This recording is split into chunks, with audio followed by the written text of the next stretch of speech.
Well, ciao, buongiorno, or buonasera. So you're coming to Palermo and you are at the moment where you're gonna rip your hair out trying to plan everything. What to do, where to stay, transportation, car or no car, what to book, and all that jazz, right? In this video, I'm gonna give you the lowdown on everything you need to know to go from a clueless tourist to a Palermo pro, like a local. And no, ain't just a list of things to do, but practical stuff you need to know to plan with no stress, avoid mistakes, and avoid wasting half of your vacation figuring out this shit you should have sorted before landing here. Why you should listen to me with this dumb face and not that John out there with his fancy GoPro? Because I'm 100% made in Sicily, I'm from Palermo, believe me, I know it better than I know my family, and I even created this travel guide, wearepalermo.com. There is no BS, just pure authentic information. Go check it out if you are interested, the link is in the description. Palermo is a dream if you know how to do it right, but it's a complete nightmare if you don't, but you are smart and you know that, so watch this video until the end, fino alla fine. Ready? Let's get started. Alright, listen up cause I'm gonna drop some serious knowledge on you. I'm gonna give you the absolute must-do list for Palermo. Palermo has got its zillion of things to do, but we'll stay here only for a few days, right? Not for the next 3 years and a half, right? So I'm gonna give you only the need-to-know stuff, only the things that you absolutely gotta do, so grab pen and paper, take some notes, and then map out your itinerary. Don't be like one of those I'll figure it out when I get the geniuses who blow all their life savings to come all the way from the States to Sicily only to spend 3/4 of their vacation wondering what the hell to do here. Don't be that guy. Alright, let's see what to do in Palermo. One thing you gotta do in Palermo if you don't wanna kick yourself later is head over to Piazza Bellini for a self-guided tour of the 3 churches with a secret cannoli waiting for you at the end. I'll tell you about it later. First stop is San Cataldo Church. It's the iconic church with the red domes on top that look straight out of Aladdin. Right next, La Martorana Church with the beautiful classic Byzantine mosaics that you'll see in other churches around here. These mosaics are so freaking beautiful that they will give you 15 minutes of religious ecstasy and a serious case of face paralysis. Beyond just the beauty, you learn about this incredible mix of architectural styles, Arab, normal, Byzantine. This mix of styles is now a UNESCO thing and is the freaking trademark of Palermo. Last stop is Santa Caterina Church. Now, back in the day, if you weren't a dude, you were screwed, even if you came from a powerful and rich family. All the family fortune went to the man. Women, they either had to marry an old gross rich creep or become a nun locked up in this fancy Baroque convent, Santa Caterina. But between praying and playing spin the bottle, these poor girls turned nuns started a cannoli business to kill time. The bakery is still inside the convent. You can visit the church and end the tour by buying a cannoli and eating it inside the convent cloister. Where else can you do something that cool? You should come here just for the cannoli. But believe me, the monastery is out of the world. You can even go up to the roof and get an amazing view of the historic center. Bellissimo. Don't skip a Piazza Bellini Square or you'll be calling yourself an idiot for the rest of your life. Another thing you gotta do in Palermo is take a stroll between the Baroque four corners, Quattro Canti, and the scandalous Fountain of Shame. Quattro Canti was a testament to that big gold Spanish ego. Picture this, 1600s, Palermo was a total mess. The Spanish roll in, take a look around, and we're like, hey, hold up, we gotta fix this shit. So they sliced the city into 4 districts with Via Maqueda and Corso Vittorio Emanuele, the 2 most important streets in Palermo, creating this octagonal square that's basically a roundabout for pedestrians. If today's Palermo government built this, we would have 4 benches, a couple of plants, and 2 cops to decorate the place. That's when what the cops do here, decorate the city, that's it. No, the Spanish had massive egos and deeper pockets. They were like, well, let's throw a ton of money at these facades and make them fancy. The result, a Baroque masterpiece that will blow your mind. Each facade represents a level of the universe. The bottom 4 fountains representing Palermo's rivers, symbolizing the earth. On top, the former Palermo's patron saints, that's heaven. Just below them, the Spanish kings, because they had to show off. Yeah, just a piazza. It's an 18th century Instagram post saying, hey peasants, we run the circus now, right? Next to Quattro Canti, there is the Fountain of Shame, Fontana Pretoria, considered one of the most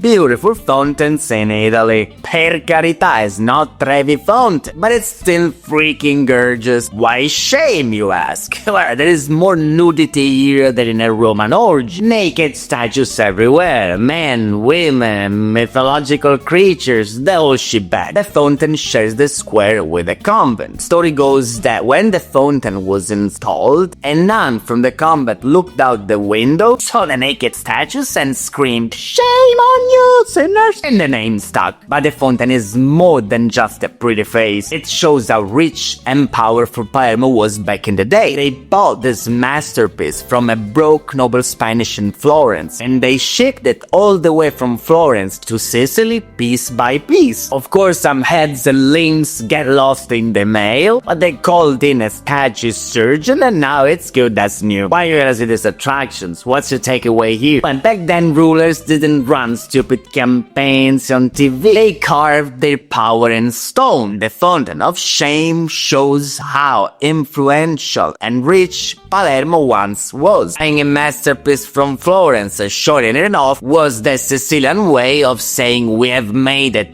bitches. Next thing on your Palermo must-do list is the 2 cathedrals, Palermo and Monreale. No worries, I'm not gonna make you do a crash course in Christianity to turn you into the next pope or pop girl. Is there even a word? Anyway, you gotta see these 2 churches because they are pure eye candy. Palermo Cathedral is beautiful chaos. This is what happens when 5 different civilizations, clearly couldn't agree on anything, work on the same project for 900 years. No group chat, no project manager, just pure chaotic genius. Result, a stunning mishmash of different architectural styles. Shouldn't work, but somehow it does. It's like when you hire 5 different architects with different styles to remodel your house, and instead of a disaster, you get a freaking masterpiece. And don't forget the rooftops. So for a few euros, you go up a killer set of stairs, which is a good workout to burn that extra gelato, and you get one of the best views of Palermo. It's worth the effort and the shortness of breath. And then you have got the Monreale Cathedral, what I call the Golden Miracle. This is where Sicily at some point said, alright, let's show the rest of the world what we are made of. Inside you'll find 6,000 square meters of golden mosaics. That's like 6 basketball courts covered with enough gold to make Cristiano Ronaldo jealous. Mi raccomando, don't miss these 2 cathedrals. A disturbing thing that you gotta do in Palermo, you gotta check out the Inquisition prisons. This ain't an ordinary jail, it's a red hole where those Inquisition bastards dumped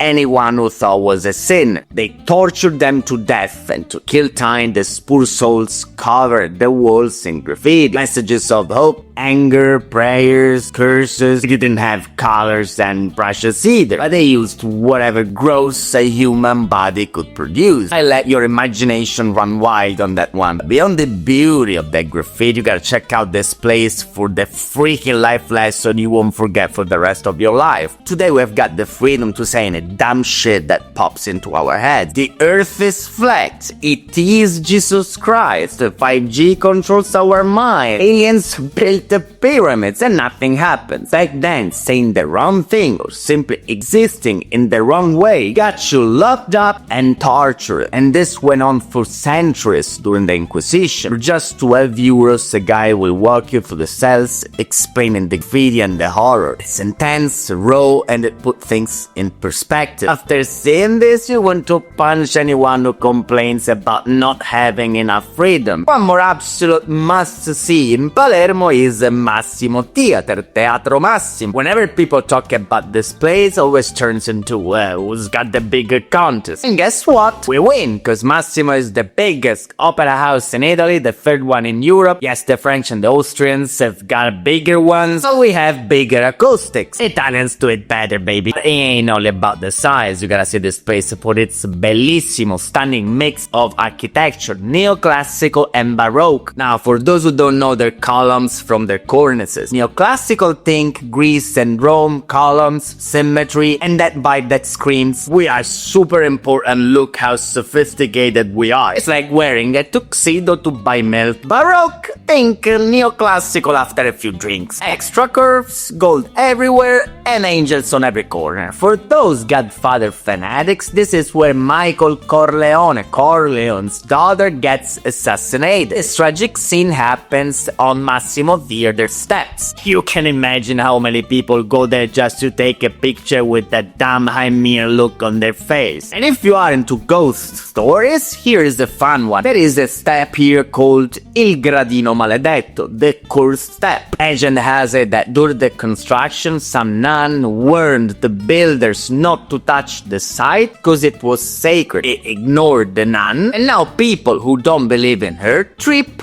on a particular step. So don't piss off the nun, or you end up face on the floor. To visit the theater, you can just get in and waltz around on your own. You need a guided tour. It costs 12-15 euros, something like that, and it lasts 35 to 40 minutes. You get a behind the scenes look at the stage, the royal box. They will tell you the story of the place. It's really cool, but if you can afford it and you wanna feel the magic, see a performance. Watching an opera is like stepping into another world. If you wanna see a show here, book your tickets way in advance, cause the best shows sell out fast. Another must-see in Palermo is the freaking Cappella Palatina, the Palatine Chapel. If it's the most visited attraction in Palermo, there must be a reason for that, right? It's built inside the Norman Palace, Royal Palace. Once was home of legendary kings, now is home of those idiots from the Sicilian parliament. This chapel was the king's private prayer room, and it's so damn beautiful that Satan himself will walk in, take a look around, and be like, okay, maybe I've been wrong about a few things. You get inside and you are blown away about this golden mosaics telling stories, Bible stories to be exact. You have got Adam and Eve, Noah and his ark,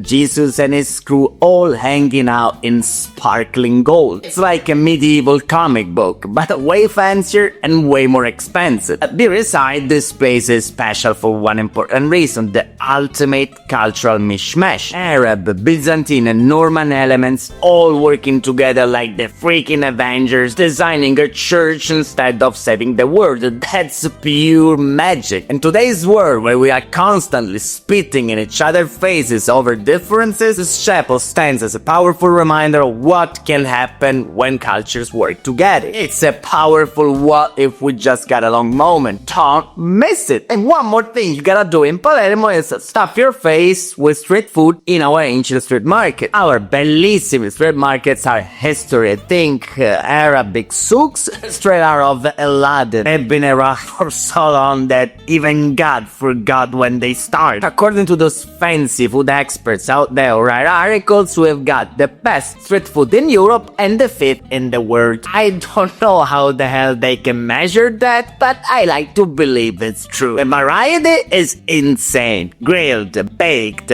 boiled, stuffed, and whatnot. It's so many options, as you can imagine, you can easily get overwhelmed. That's why I always recommend a guided tour. Because you're not animals, it's not just about eating, but it's about knowing what the hell you're putting in your mouth and the crazy stories behind each dish. Without a guide, you'll be staring at some deep-fried mystery, wondering if it's even legal to eat. Now, here is a pro tip most tourists miss. Sunday in some markets turn into full-blown parties. Imagine ancient streets packed with food, beer, live music, and locals belting out Italian songs like they are auditioning for The Voice. It's pure Sicilian chaos, and believe me, you'll want want to be part of it. And by the way, don't skip the Vucciria market at night. After dark it turns into a circus with rivers of alcohol, music, and people stumbling around everywhere. It's a freaking party and you are invited. Another must do in Palermo is get the hell out of the city to these beautiful towns that surround Palermo, whether it's for the beach, for the medieval vibe, for food, a zillion amazing beautiful spots just a short ride away. They give you a few ideas and you pick the ones that tickle your fancy. First stop, Mondello. Many foreigners think that is a separate city, but no, if you're born there, your passport still says Palermo and you get screwed by the same mayor. It's just our bellissimo, beautiful beach neighborhood with this wide long beach, crystal waters, just a hop from the city center. It's perfect for a quick beach escape. It's about 20-25 minutes by bus from the city center. You can hit the beach for a few hours and be back in the city by dinner. Next is Cefalu. Imagine a medieval town smack onto a beach. It's really beautiful. There's little cobblestone streets, bellissima UNESCO cathedral you can miss, and seaside views so beautiful that make you want to make out with your husband after 30 years. It's just an hour by train from Palermo Centrale and you don't need to book in advance. So there in the morning, come back in the evening, easy peasy. And then we got San Vitolo Capo. They call it the Caribbean of Italy, and for once they are right. White beach, crystal waters, incredible food like the couscous, mamma mia, is buonissimo, and you gotta try the gelato caldo freddo. It's about a 2-hour bus ride, but if you are like me, starting cursing after 30 minutes on a bus, then spend a night there. And then you got this beautiful paradise, little tiny islands around Palermo that not so many tourists know about. These islands are freaking beautiful. Favignana, Ustica, le Isole Eolie, they all have their own thing, but the recipe is the same. Sun, sea, seafood, nightlife, and maybe a boat park. Just hop on a ferry from Palermo or Trapani or whatever. Just check the links in the description for the most beautiful island. And if you are into history, check out the Valley of the Temples. Honestly, there are a million spots around. Put together a full list in an article that you'll find linked in that description. Just remember, plan ahead, don't land in Palermo with that I'll figure out mentality. Sicilia transport outside the city beyond Palermo is a bit of a mess and it needs a bit of planning. Now, if you wanna get one of the best views over Palermo, you gotta hold your ass up to Monte Pellegrino. This ain't just a hill, it's the most beautiful promontory in the world, according to Goethe. Yes, that one, the German poet who wasn't exactly easy to impress. But Monte Pellegrino ain't just about views, it's where religion, legend, and nature collide. There you'll find the sanctuary of Santa Rosalia. It's this beautiful little church tucked inside a cave, and I mean that literally. By the way, if you don't know who the hell is Santa Rosalia, shame on you. She's a star.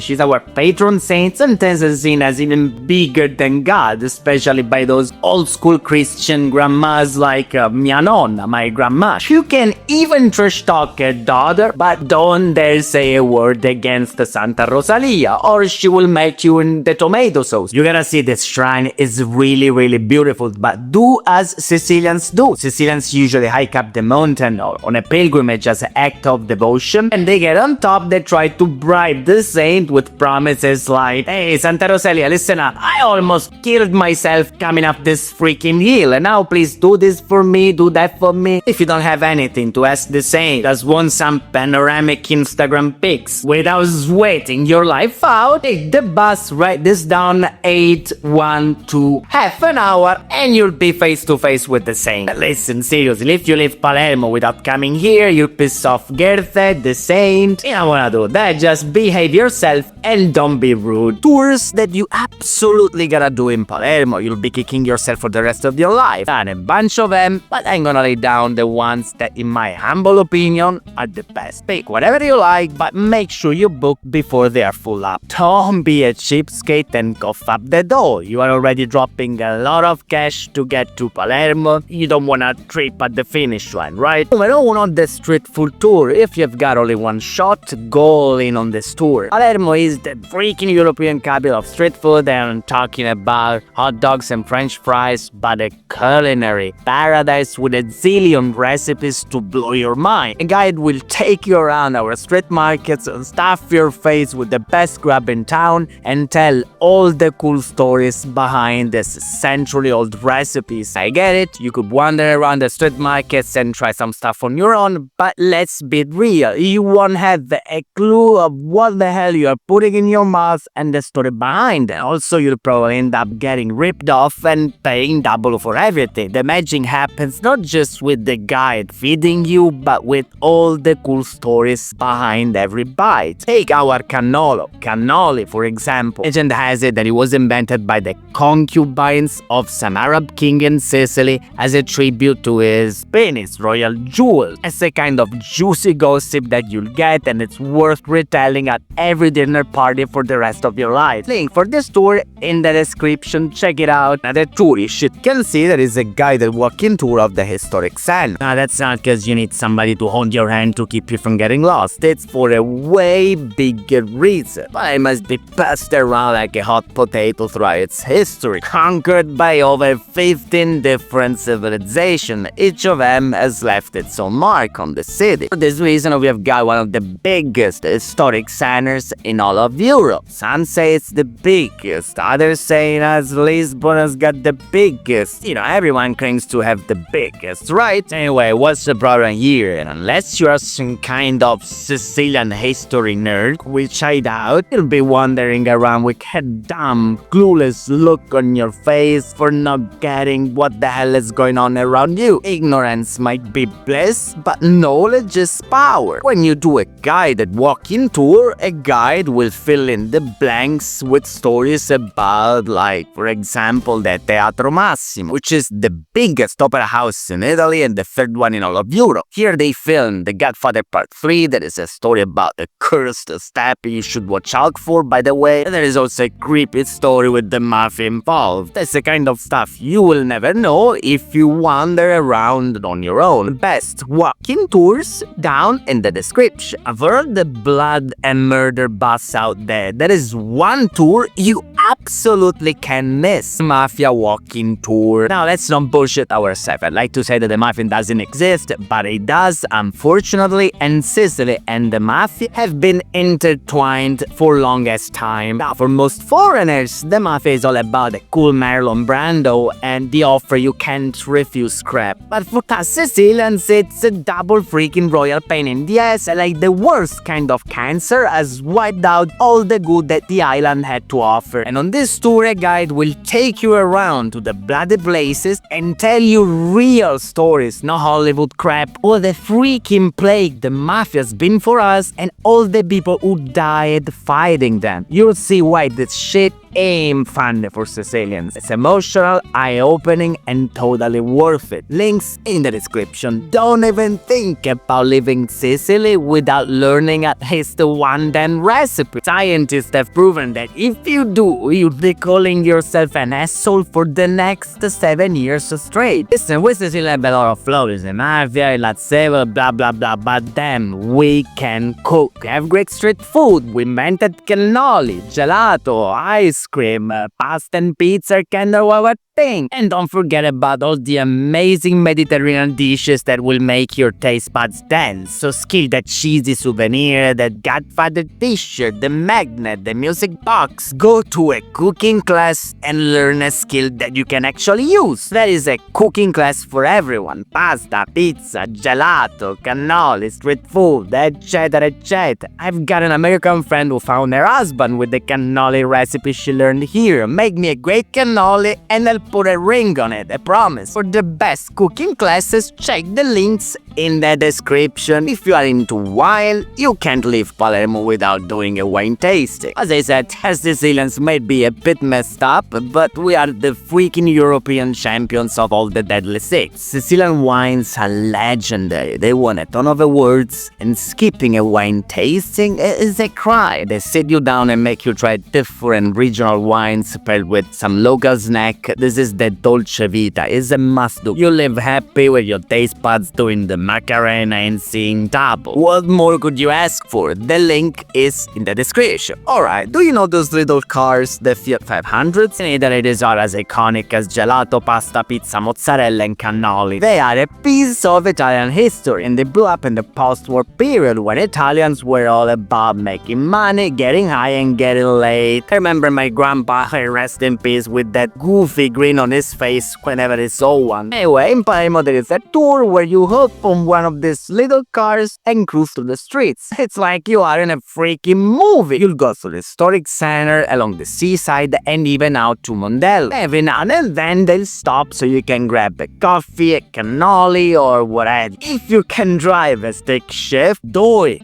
It's a no-brainer. For me, it's the most fun tour you can do in Palermo, hands down. As always, check the link in the description. Another tour you gotta do in Sicily before leaving is a boat tour. Even the freaking walls know that Sicily has some of the clearest waters in all of Europe, and if you come here in the summer, you gotta go for a swim. Going out on a boat tour? That's a different ballgame. As this Japanese tourist once told me, and I will never expect that from a Japanese dude, that going to the beach in Sicily without taking a boat tour is like flirting and making out with the hottie and never getting them in bed. I was like, wow, seriously?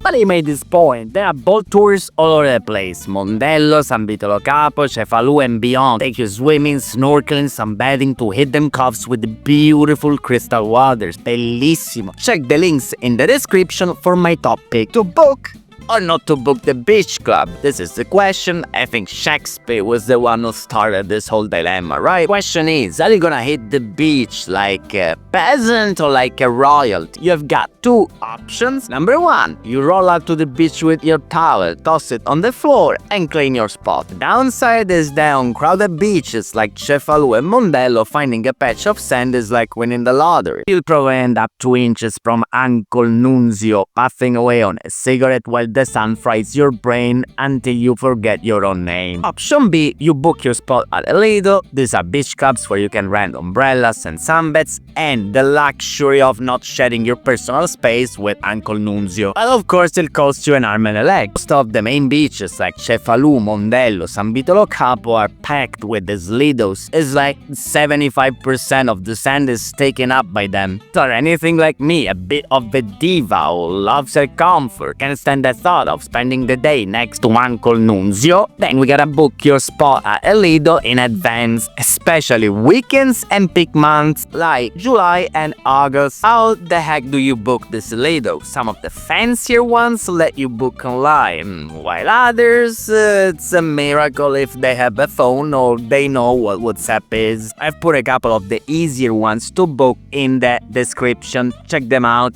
Just a heads up, Lidos are open only in the summer. It means from late May, June, September, October. Before and after that, it's your ass on the sand. As for prices, they cost an arm and a leg. It's about 30 euros for 2 sunbeds and an umbrella, shower and toilet included. They usually have a kiosk, a restaurant, what have you, serving crappy food you can order if you are desperate. Let's talk about eating in Sicily. How to eat like a real Sicilian. So not just what to eat, but how to eat it, when to eat it, and how not to look like a clueless tourist while you're doing it. This is the real deal. Walk you through what Sicilians actually do from breakfast to dinner, and the dumb mistakes you're probably gonna make if no one warns you. That's why I'm here. So I promise you will move around Sicily like a local. You'll know our rhythms, rules, the foods that actually matter. So let's get into it. Alright, let me tell you what Sicilians actually eat. So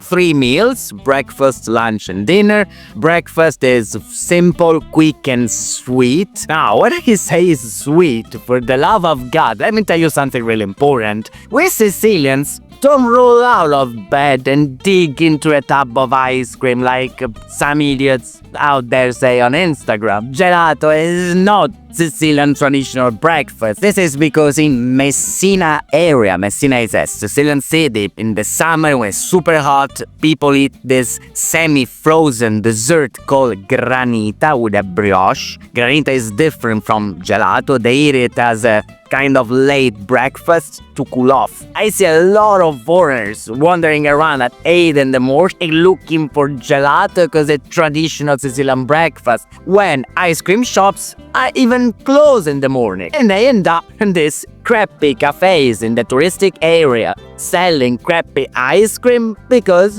now tourists ask for it. Don't buy into that nonsense. Now, traditional breakfast is super simple and quick. As I said, some milk, yogurt, maybe a couple of cookies, cereal. When Sicilians grab the breakfast up like you do, is all about cornetto. Cornetto is a croissant like the French one, probably less greasy and softer, filled with cream, chocolate or pistachio or whatever, and of course a tank of cappuccino or a shot of espresso. Unfortunately, no eggs, no bacon, no salmon. The mere thought of eating this stuff in the morning makes most Italians wanna puke. Of course, I'm generalizing here, as I said in the beginning of this video. I eat scrambled eggs in the morning, but don't expect to find them in a local cafe. By the way, a quick question. I wanna know where you're from and what is the traditional breakfast in your country. Savory, sweet? I'm curious. Drop it in the comments. Lunch is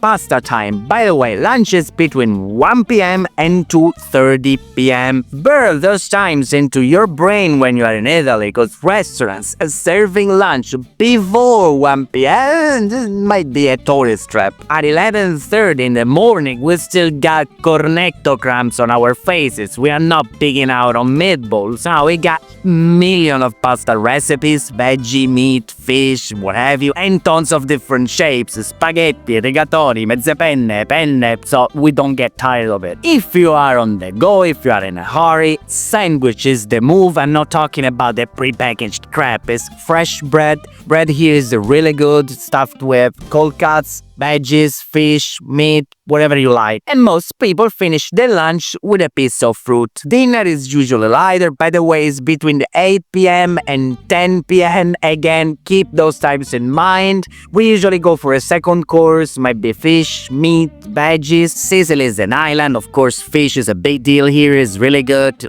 but ain't cheap, so it's not an everyday thing for most of people. Pizza is generally a weekend dinner thing. Italians don't eat pizza at lunch, keep this in mind, and that's why many pizzerias, at least the good ones, don't even open at lunch. They open just for dinner. I'm not talking about these places selling pizza by the cut. You can find these places open at lunch. I'm talking about pizzerias where you find the standard pizza, the round one. Alcohol, Italy is a wine country. We drink alcohol, but it's more a party or a weekend thing. They drinking in the norm, and getting hammered to the point where you are stumbling and shouting is a big no. You look like an idiot. People drink for the taste, for the company, not to get wasted. Now, before some idiots say I was in Sicily and I saw people eating pizza and cannoli at 8 in the morning with a beer, of course, exceptions exist. Here I'm telling you what the average Sicilian Italian does. Of course, we got all sorts of people like anywhere in the world, and food habits and drink habits depend on your background, your wallet, and your personal relationship with food and drinks. There is always exceptions, but we can say that this is the average Sicilian diet. Now, let me tell you what you actually need to eat in Palermo. We are in Italy, so pasta, pizza, mozzarella, pomodoro, and street food because we are in Sicily. You ain't a basic as tourists going like those blind red horses all to the same direction without thinking, right? You wanna have an authentic Sicilian experience, and Sicilian cuisine is way more than those stereotypes. Just the other day I was putting together a little food guide from my premium guide, and I listed, like 60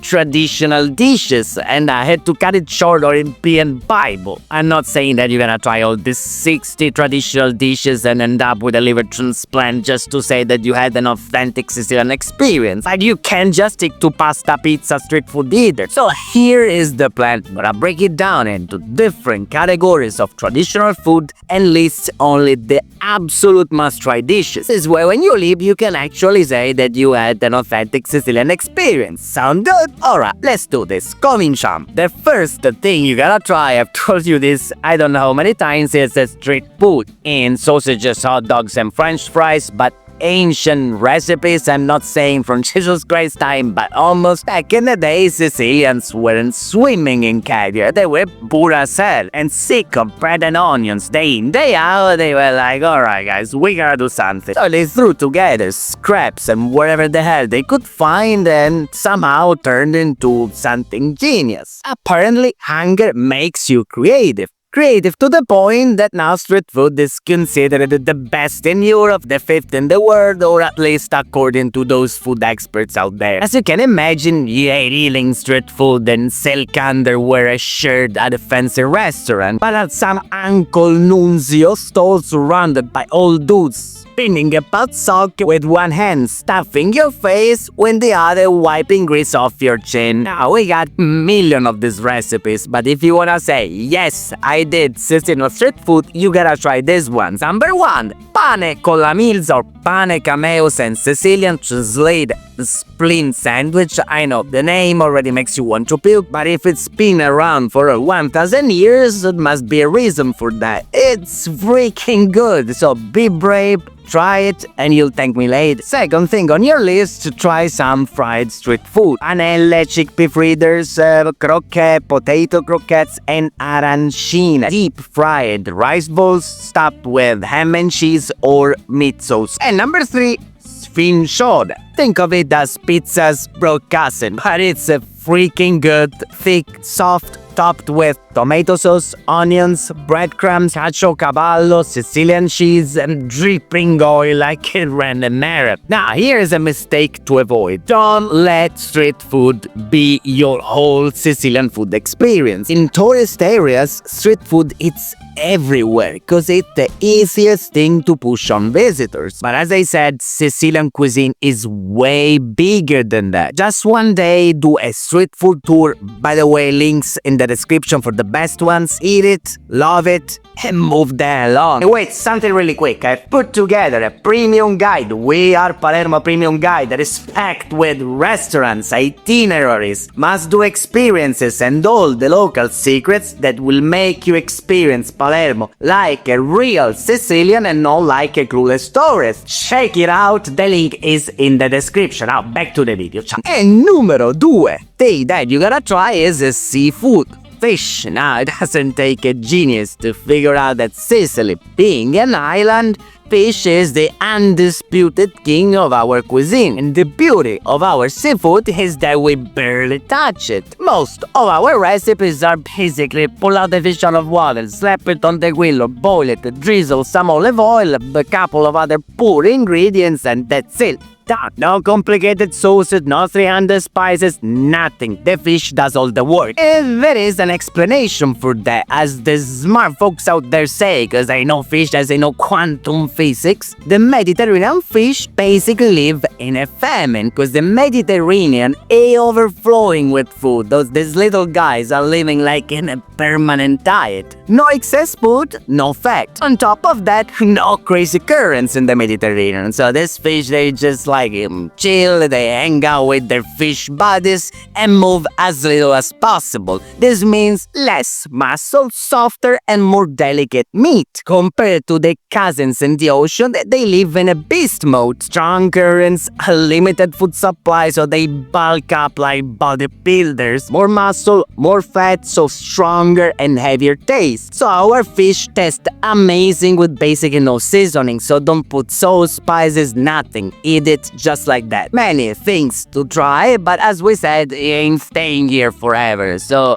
3 things to try. Number 1, fresh tuna. This is only in May, summer. Tuna fish is super traditional here. Eat it grilled, nothing else. Number 2, pesce spada, swordfish. This is another super popular thing. Eat it grilled with some lemon or try involtini, the swordfish rolls. Number 3. Calamari. Grilled is the best or stuffed in the Sicilian way. And one more here, if you're feeling like spending a fortune, try the red prawns from Mazzara del Vallo. Sweet, delicate, pure seafood heaven. Mistakes to avoid. Now, don't think that because we are in Sicily, seafood is fresh everywhere, because we got crappy restaurants, tourist traps, where you won't be eating local calamari but Atlantic squid that died in 1912. If you got my premium guide, check out the seafood section for the best restaurants. If you don't, ask the locals. And the next thing that you gotta try in Sicily is vegetables. Now, don't give me that look like Nico. Damn, I'm on vacation, I'm not checking into a hospital. Listen, I swear, in rabbit food, Sicilian veggies are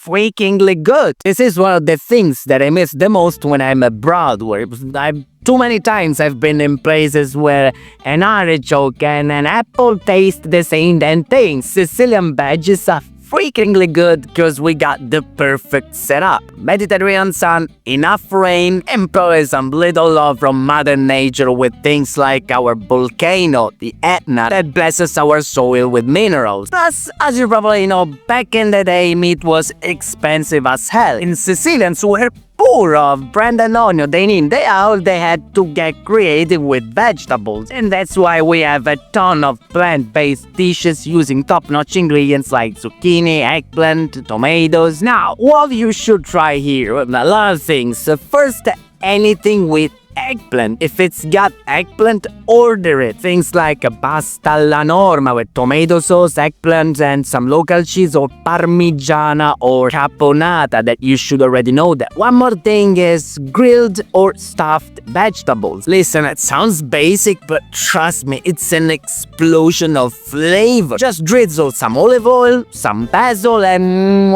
buonissimo. Number 3, Sicilian salads. No, I'm not talking about that boring salad. Try the Sicilian orange salad with fennel and olives, or insalata pantesca with potatoes, tomatoes, capers, and onions. Simple, fresh, and amazing. This is a peasant masterpiece. This is bread soaked in olive oil, tomato, local cheese, boom, buonissimo. Now let's talk about mistakes to avoid. Now please eat at local traditional trattorias or shop at local street markets. Don't go to tourist traps in the touristic areas or go to Lidl supermarkets or you get artichokes from China. Number 2, instead of using your phone to look at your sister-in-law in a swimsuit, use it to find out what veggies and fruits are in season. If you passed 3rd grade, you know that tomatoes don't grow year-round natural. And then last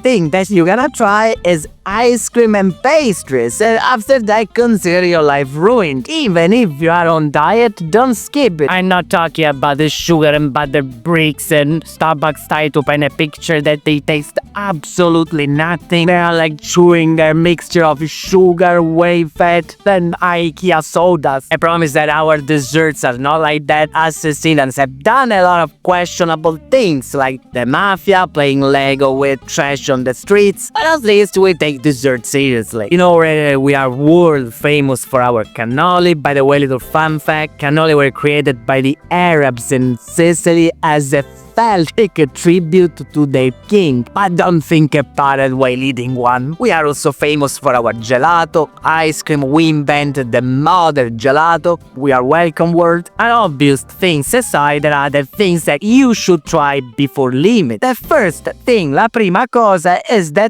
torta sette meli, mamma mia. This is our traditional chocolate cake. Think 7 layers of chocolate and hazelnut. Buonissima. Number 2, the cassata, the Sicilian cake. This is our traditional sponge cake with ricotta, candied fruit on top, marzipan. I can say that I prefer its broke casa incassata al forno. Simpler and better in my opinion. And numero 3, listen, anything with pistachio, especially pistachio from Bronte. Bronte is this little town in Sicily where they've got this pistachio so good that they call it the green gold. Now, mistakes to avoid. Listen, we eat our gelato in a brioche. When foreigners look at it, they are like, that's weird. But then they try it, they scream miracle, like pilgrims in Medjugorje. And number 2, don't eat our pastries in crappy tourist traps. Go to a proper pasticceria. Don't eat pastries on the street, at the street markets. Don't do that. I come here one moment because I have to tell you something super important. We have to talk about the most important decision that you're gonna make in Palermo. That is where to stay. Listen carefully because this is where many screw up spectacularly and you don't wanna be that guy, right? So listen carefully and open your ears. In Palermo, 100 meters forward or backward can completely flip your experience. You go from, oh wow, this is really beautiful, to why the hell did I come here? Yes, it's that drastic. Now here I'm not gonna bust my chops getting into the details about Palermo areas, where the best B&Bs, apartments, hotels. No, I already done the hard work for you. I wrote an entire article as big and detailed as the Bible about where to stay in Palermo, so go read it. The link is in the description. Those calling addicts who have lost their ability to read, it happens a lot these days, I've made a video too. The link is in the description. Watch it before you book one crucial step that people tend to underestimate. Figure out who the hell you are, what the heck you want, what type of vacation you are looking for. Why I'm telling you this? Not because we are in a therapy session, but because Palermo has different areas and each has its own personality, which often doesn't fit every type of travel. Let me give you an example. Our historic center is beautiful, authentic, full of history, a lot of charm, but it's chaotic as hell. So if you're the classic pain in the neck, you're whining about everything, the bus is late, it's too crowded, there is litter on the ground, it's too dirty, do not pick an Airbnb in the historic center. Pick a nice hotel in the Politeama Libertà area or downtown and do day tours to the historic center. Instead, if you are here to to party like an animal, drink like a fish, eat like a pig, stay in the historic center, close to the nightlife area, and not in the Politeama Libertà area or downtown, or you will get bored to death. So plan smart according to your needs, desires, and limits. The wise plan ahead, the foolish end up complaining on TripAdvisor. So keep in mind that if you pick the wrong place, in the wrong area, it's not the mayor, it's not the host, it's not the hotel, it's just you are the one who screwed up. Now the big question, is Palermo safe? Let's cut the crap. Yes, Palermo is safe. It's not according to me or my grandma, but according to solid hard stats. Palermo is way down the list for street crime, and surprise, surprise, the fancy Milan is at the top. My experience, I can tell that walking around Milan at night is like playing the Russian roulette with your wallet and your rigs too. But unlike good news, you don't have to pack a bulletproof vest for Palermo. Palermo, it's safe, it feels safe, but does it mean it's zero risk? Hell no. Every city on this planet has got its sketchy spots, sketchy moments, and Palermo is not an exception. The level of danger is directly proportional to how naive and dumb you are. The dumber our moves, the higher the chances of getting screwed. So here's some common mistakes tourists make. Some might seem obvious, clearly they are not. Number 1, don't book your B&B apartment or what have you in a dark, isolated alley in the historic center. Now listen, Palermo is an old city, and its historic center is a labyrinth of these alleys, which are often poorly lit, and it feels like Jack the Ripper is jumping out at any moment. Now, most of these alleys tourists are super safe, but your brain doesn't believe it. Every night after your delicious pizza, you'll be speed walking home scared shitless. So if you're not familiar with this type of city, you're a bit paranoid, or you are a solo traveler, make sure you read reviews and choose places locals recommend. By the way, you might want to check my article for my top picks. The link is in the description. Number 2, don't be a clueless idiot in our street markets. As you probably know, we got these beautiful street markets that you gotta visit for the energy, the street food, the party. But unfortunately, it happens in chaotic places. They are a hunting ground for pickpockets. These little bastards are silent, fast, and better at sleight of hand than Copperfield. You won't even notice until you reach for your phone and realize that it's already halfway to eBay. Number 3, at the beach, don't leave your backpack unattended, run to the water, because when you go back, you find only sand. If you are solo, go to a beach club, or if you're on a public beach, find someone nearby and ask to watch your stuff. Usually people are pretty cool about it. Number 4 is the real danger in Palermo. That is, crossing the street. Listen, Sicilian drivers are crazy, out of their mind. When Sicilians are behind the wheel, they are like brainless monkeys that they won't stop at crosswalk, even if you try to bribe them with bananas. The solution is not wait on the sidewalk forever or blindly step into the street. When you want to cross the street, be determined but cautious. And number 5, solo female travelers. Come here one moment, I gotta tell you something is super important. In Palermo, you're gonna get cold, especially in certain areas. Unfortunately, we got these ignorant dudes whose favorite pastime is yelling at girls, believing that this approach might work for some reason. This usually comes from horse carriage drivers, taxi drivers, and construction workers, of course. The solution? Just ignore them. They are not dangerous or aggressive, they don't touch you, they don't follow you, they are just barking dogs. Now, wait, let me point something out. This whole catcalling thing is not an Italian thing, it's not a cultural thing. It's something that ignorant lowlifes do. And sane Italians find it tacky and horrific. So don't go back to your country and say Italian catcalling. No, it's not Italian. It's just this specific breed of loud, obnoxious people. Now, how to get around the city? Now, let's keep it simple. In Palermo, the best way to get around is on foot. Do you know there's 2 things attached to your legs that are called feet? This is the best mode of transportation in Palermo. Palermo is a historic center made of cobblestone roads, charming alleys, piazzas, architecture everywhere you look. This place wasn't designed for cars, buses, the metro. You gotta walk, breathe it in, fall in love with it, make love with it. And if you pick a place in one of the areas I recommend in my video or in my article, you can walk basically everywhere. If you pick a place, as we say in Sicily, dove ha perso le scarpe il Signore, meaning where the Lord God lost his shoes, aka in the middle of nowhere, forgotten even by God, you'll be spending your entire vacation cursing at the bus, at the mayor, your partner, your kids too.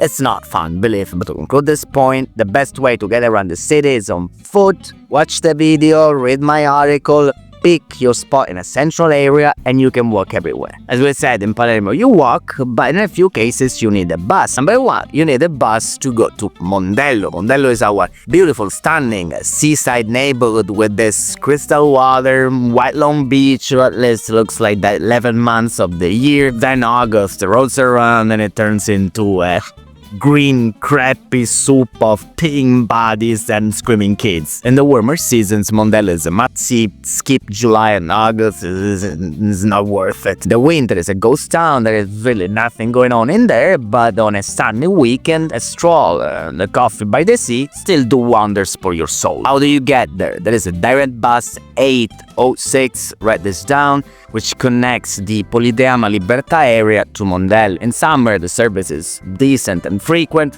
nothing to write home about, but it does the job. In summer, it's a mess. They cut the schedule, cancel it randomly. They do whatever the hell they feel like. That's Sicily. And the numero 2 place you need a bus to go is Monreale. Monreale is this picturesque town on top of a hill with a spectacular view and is home to one of the most beautiful UNESCO cathedral. Its mosaics inside, mamma mia, they are so breathtaking that can convert you into Christianity in a minute, even if you have never set foot in a church before. To get there, you need to take the bus 389. Write this down. It's not the London Underground, but does the job. It's reliable enough to get you up there face to face with all that beauty. And the third case you might need the bus is to travel between the historic center to the Politeama Libertà area, so from Old Town to downtown. And the two areas are adjacent, very close. You can walk between the two areas. This is what we locals do. We walk from the epicenter of the Politeama Libertà area, the Politeama Theater, to the heart of the historic center, which is the Four Corners. It's a nice 20-minute stroll along the pedestrian street. A lot of restaurants, shops, cafes. It's a nice stroll, and it's also a good way to burn off all the pasta you will eat. Sometimes, as we say in Sicily, ti pesa el culo, means that your ass feels too heavy to move, and that's where the bus comes in handy. If you're feeling lazy, don't worry, there are frequent buses that connect the two areas. How to use the bus without screwing up. To get to the spots that I mentioned, like Cefalù or Mondello, to travel between the downtown and the old town, you use the city bus. There are the ones orange, white, and blue. The other colors generally go outside the Palermo area. And buy the tickets for the bus city, you generally go to a tobacco shop, tabacchi, look for the big T sign, newsstands, or you can buy it on board, but it costs more. Price for a ticket is about 140. If you buy it on board on the bus, it's about 180. The daily ticket is at 350, and if you want to save some cash, you can buy pack of tickets. If you want to buy your ticket on board, make sure you go with some change. Don't piss off the driver with a 50 euro bill. They are already juggling with many things, the traffic, tourists asking for directions, kids puking in the back. For those tech savvy who want to buy the ticket with their iPhone and want also nervous breakdown, there is the Palermo Mobilità app. What's wrong with this app? It looks like it was made by my 80-year-old Uncle Luciano after 6 glasses of house wine. It works better, but it's only in Italian, not in English. It's chaotic. It's usually not easy to use for tourists. One warning word for those geniuses who want to sneak a free bus ride in Palermo. Ticket checkers show up when you least expect them, and believe me, the fine is as big as Sicily. When they catch you, consider that these guys aren't exactly Albert Einstein. They don't know English, I'm not even sure if they speak Italian. The only thing they do know is how to hand out a fine. But before getting on the bus, buy the 10 ticket, because believe me, you don't want to deal with them. Well, last thing, you will see that the same ticket works for the tram too. Yes, in Palermo we got a tram.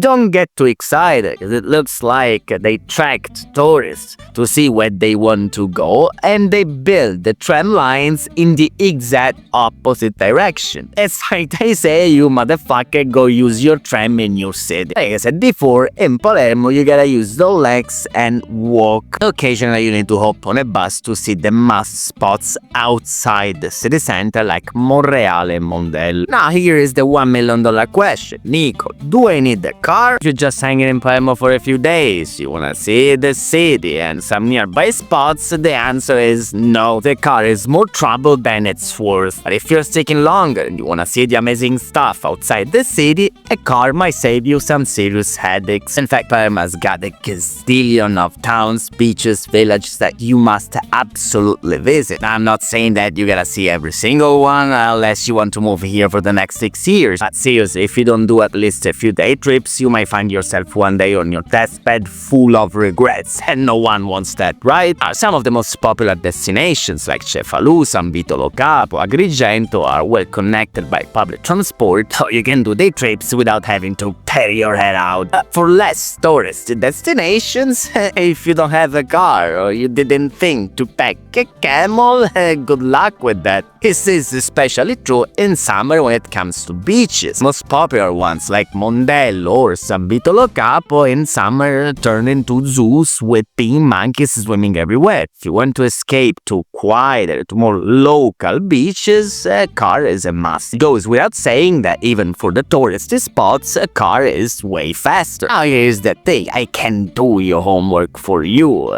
Whether you need a car or not depends entirely on you, what you want to see and do. But I wrote 2 articles. One is about what to see near Palermo, the other is about the best beaches in Palermo. Go check them out, they can help you plan your trip and decide whether you need a car. One important thing, if you decide to rent a car, there is a whole packet of things that you gotta know before renting. How not to get ripped off, to how to avoid the infamous ZTL fine. I have made a whole video about that. I also wrote an article. Watch it, read it, do whatever you want, but don't wing it. Links are in that description. Now, another great way to zip around the city is by using one of these rentable electric scooters and e-bikes that you can find scattered all over Palermo. Renting them is a piece of cake. You just need to download an app. There are a ton of them. Lime and Bird are the most popular ones. Scan the QR code on the vehicle and bam, you are off. Before you hop on one of these things and you end up with a face full of asphalt, there are a few things that you gotta know. Number 1, in civilized places probably like yours, people ride their electric scooters and bikes on bike lanes, right? But guess what?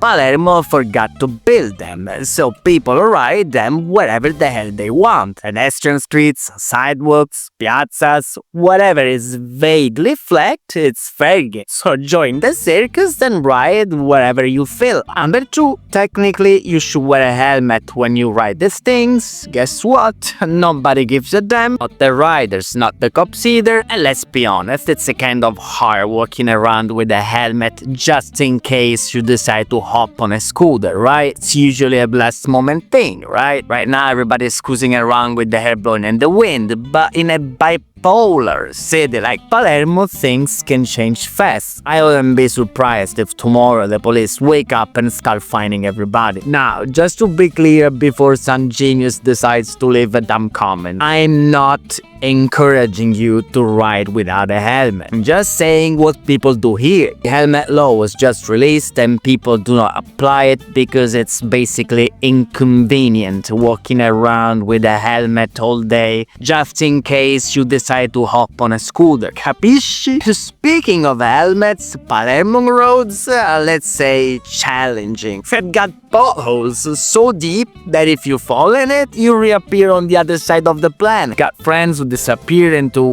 one of these potholes, these craters, and now they live in New Zealand. And watch out for the drivers, because here they swerve around like they are having a stroke behind the wheel. So seriously, be careful. Getting to Palermo Airport to the city center is easy peasy. I've got so many options, so let's see them from best to crappiest. Start with my favorite, the shared taxi condiviso in Italia. This is hands down the best way to get to the city center if you, like me, have zero patience. Share the ride with other few folks, but don't worry, because you don't have to go around the airport begging strangers to split the fare. The driver takes care of that. Here's the deal. The driver has set stops in the city center, and usually the same as the shuttle bus, to tell the driver where you're staying and they drop you off at the closest one. If you are lucky, they might take you right to your door.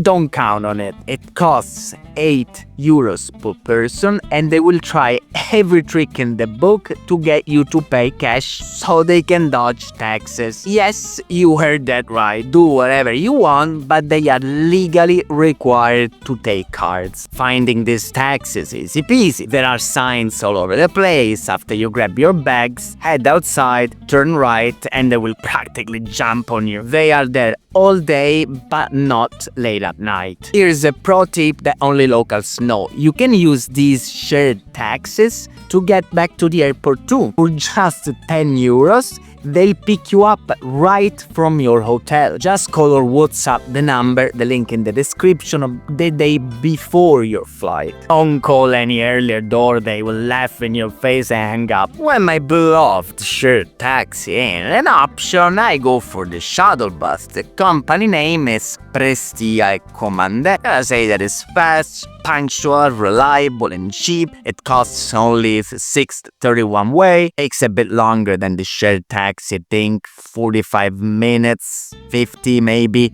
compared to the taxis 30. You can buy tickets online, link is in the description, or at the airport, and if you are heading back to the airport, you can buy your tickets on board. One important thing about these buses, once you are on board, the driver announces the stops over the microphone. No digital panels, no fancy stuff, not nothing. It's like the freaking Stone Age, so use Google Maps or do like they did in the old good days. Use your ears. Another option is the train. Well, let me tell you, I'm not a big fan. This is probably just me, I know, but it looks like that thing takes forever to arrive. When I take this train, it looks like I'm going from Palermo airport to Brazil. Most trains take 50-60 minutes to get to Palermo Central Station, depending on the stops they make. Are a couple of faster ones that take around 37 minutes, but they are rare. The train is only convenient if you need to get to a stop outside the city where the bus and the shared taxi doesn't go, which isn't likely for most tourists. So unless you've got a burning desire for a scenic route or you need to catch a nap on the way, go for the shared taxi or the bus. And of course, we have got taxis too. If you have been following me for a while, you know that I'm not a big fan of these guys. Every scammy story that I hear here, it starts with Nico, I took a taxi and they ripped me off. Now, don't get me wrong, I'm sure that out there are some decent taxi drivers, maybe a few saints, aspiring popes, but many of them seem to be born con artists. Coming to the airport, they've got fixed rates. It's about 45, 50, something like that, but they will put every trick in the book to squeeze some extra cash out of you. Extra charge for bags, extra people, blondes pay double. They probably charge by the kilogram for kids. Unless you're loaded or you enjoy getting ripped off, steer clear of taxis. If you absolutely have to take it because you're in a tough spot, because you have pissed off the gods up there, make sure there are no ridiculous extra charges before you get in. And switch on your GPS to make sure they don't take the Christopher Columbus route to your hotel. Many of you are asking about Uber, Lyft, Grab, and all that stuff. Here is the deal. In Palermo, we have only Uber. It costs you an arm and a leg. I believe it's even more expensive than the regular taxi. So why do we use it? Well, it's just to give to those taxi drivers a giant middle finger. Why the services haven't taken off in Italy? Well, simple. Thanks to the taxi monopoly and this bread-dead leeches in the government protecting their little empire. So it is what it is, but at least we got Uber. Allora, the $1 million question. What the heck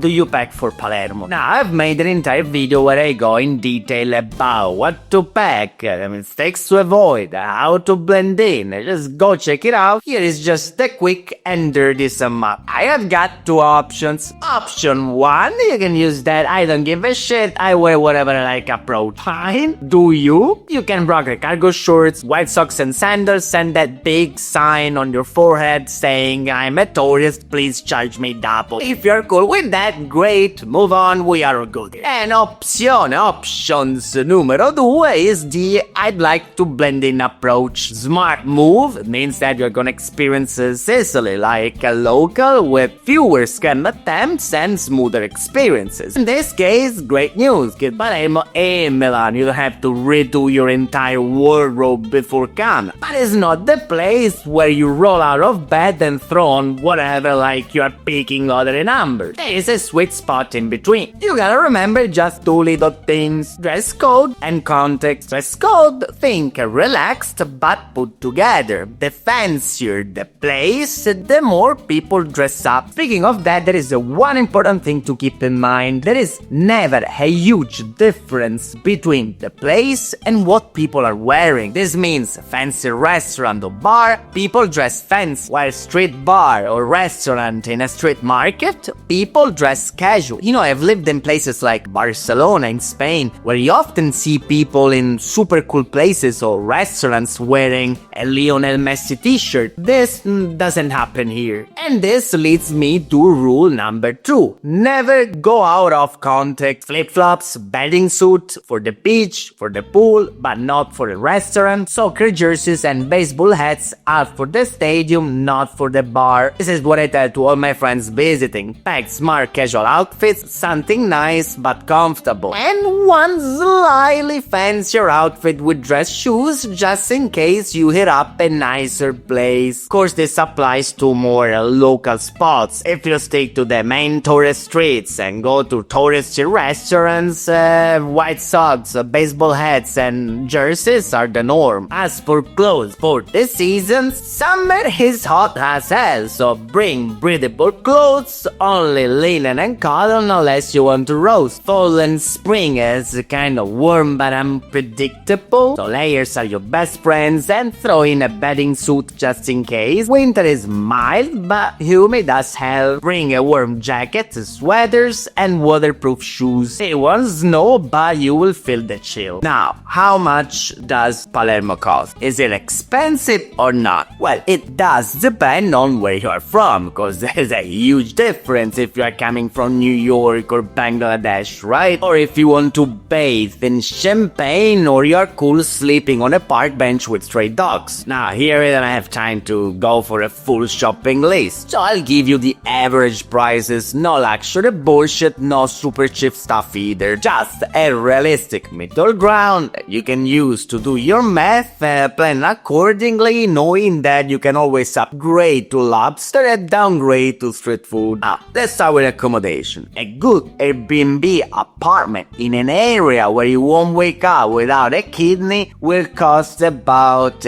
80 to 120, 130 per night. If it's cheaper, ask yourself why before booking. Dinner at a proper restaurant, not street food, will set you back about 30-40 per person. And not tipping in a hostage situation like in the US. If, for example, your bill is 70 euros, with 3 euros the waiter will be happy and not chasing you down the street demanding 20%. A nice glass of wine, not from Uncle Pino's basement barrel, is about 6-7 euros. Cocktails are about 7 to 10 euros unless you get fancy. It goes without saying that you can find wine for 1 euro and spend the next day vomiting your guts out, or book a 1,000 per night hotel, kiss you the good night. But don't fall for the myth that Palermo is dirt cheap. Otherwise, you come here with false expectations and you'll be spending your vacation cursing in 7 different languages. As we say here in Sicily, quanto spende mangi. It means you get what you pay for. Cash or card?